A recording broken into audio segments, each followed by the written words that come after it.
कुंभ मेले की कथा हिंदू धर्म के प्राचीन ग्रंथों में से एक है जो देवताओं और असुरों के बीच अमृत के लिए हुए संघर्ष से जुड़ी है। यह केवल एक धार्मिक उत्सव नहीं बल्कि एक ऐसी कथा है जो देवताओं और असुरों के संघर्ष, अमृत की खोज और मानवता की भक्ति की मिसाल पेश करती है। आखिर उस समय ऐसा क्या हुआ था कि देवताओं ने अपनी शक्ति पाने के लिए असुरों का साथ लिया? चलिए जानते हैं एपिक स्टोरी की इस वीडियो में। पुराणों के अनुसार एक समय ऐसा आया जब देवताओं की शक्ति कमजोर हो गई। असुरों ने स्वर्ग पर कब्जा कर लिया और देवताओं को पराजित कर दिया। भयभीत देवता भगवान विष्णु के पास गए और उनसे मदद की गुहार लगाई। विष्णु ने देवताओं को सुझाव दिया कि उन्हें अमृत की आवश्यकता है जो अमृता प्रदान करता है। यह अमृत केवल समुद्र मंथन से प्राप्त हो सकता था, लेकिन समुद्र मंथन इतना विशाल कार्य था कि इसे अकेले देवता पूरा नहीं कर सकते थे। इसलिए भगवान विष्णु ने असुरों से सहयोग मांगा। असुर जो अमृता के लोभ में थे तुरंत सहमत हो गए। इस प्रकार देवताओं और असुरों के बीच अमृत पाने के लिए एक अस्थायी संधि हुई।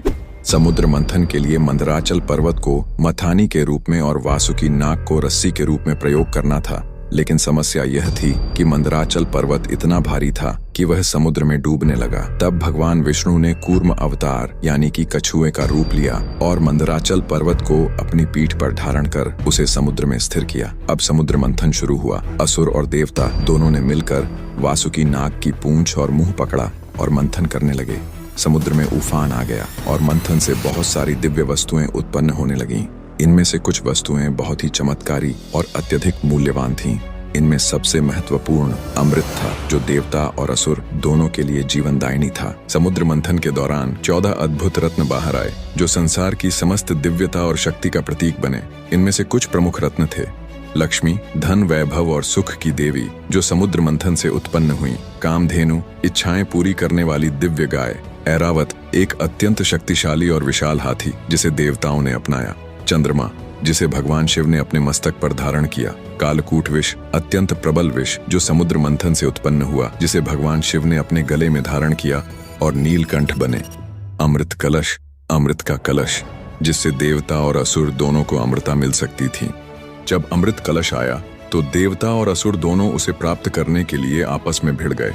असुरों ने देखा कि यदि अमृत को वे प्राप्त कर लेते हैं तो वे अमर हो जाएंगे और देवताओं पर शासन करेंगे। देवताओं को भी यह समझ में आ गया कि अमृत के बिना उनका अस्तित्व समाप्त हो सकता है। यह समय अत्यधिक संघर्ष और विघटन का था। देवता अमृत को प्राप्त करने के लिए पूरी ताकत से प्रयास कर रहे थे, लेकिन असुरों की ताकत भी बहुत थी। तभी भगवान विष्णु ने अपना मोहिनी रूप धारण किया जो अत्यधिक सुंदर और मोहक थी। मोहिनी ने असुरों से कहा, मैं अमृत को समान रूप से बांटूंगी, लेकिन आपको मेरी बातों का पालन करना होगा। आप सभी पंक्ति में बैठें और मैं सबसे पहले देवताओं को अमृत पिलाऊंगी। असुर मोहिनी के रूप से इतने मोहित हो गए कि वे उसकी बात मानने लगे।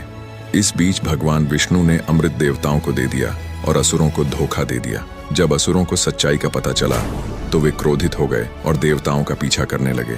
यह संघर्ष 12 दिनों तक चला जो पृथ्वी के 12 वर्षों के बराबर था।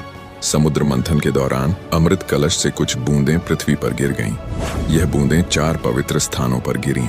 प्रयागराज जो पहले इलाहाबाद नाम से जाना जाता था, यहाँ गंगा, यमुना और सरस्वती नदियों का संगम है। हरिद्वार, यहाँ गंगा नदी बहती है। उज्जैन, यहाँ क्षिप्रा नदी बहती है। नासिक, यहाँ गोदावरी नदी बहती है।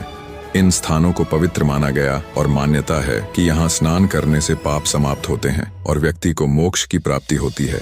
ये 4 स्थान कुंभ के रूप में प्रसिद्ध हो गए और इन्हीं स्थानों पर कुंभ मेला आयोजित किया जाता है।